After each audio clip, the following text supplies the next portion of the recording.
तर राज्यात तिकीट वाटपासाठी काँग्रेसची छाननी समिती गठीत करण्यात आली आहे। कितीही मोठा नेता असला तरी शिफारशीच्या आधारे तिकीट वाटप नको आहे, असा सल्ला राहुल गांधींनी काँग्रेसच्या छाननी समितीला दिला आहे।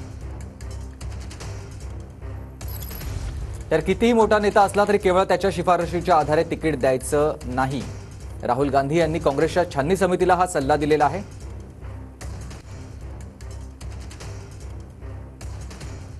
कोणत्याही मोठ्या नेत्याचं नाव घेतलं नसलं तरी पक्षाच्या तगड्या कार्यकर्त्याला तिकीट दिलं पाहिजे।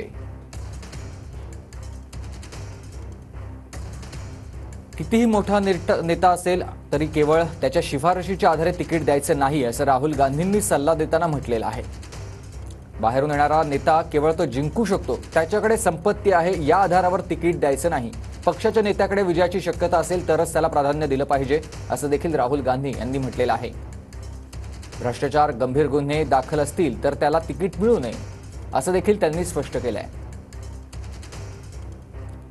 पक्ष सर्वेक्षणही करत आहे, त्यामुळे आम्ही तुमच्या तपासामधून मिळालेली नावं आणि सर्वेक्षणातील नावं जुळवू, असं देखील राहुल गांधींनी म्हटलंय।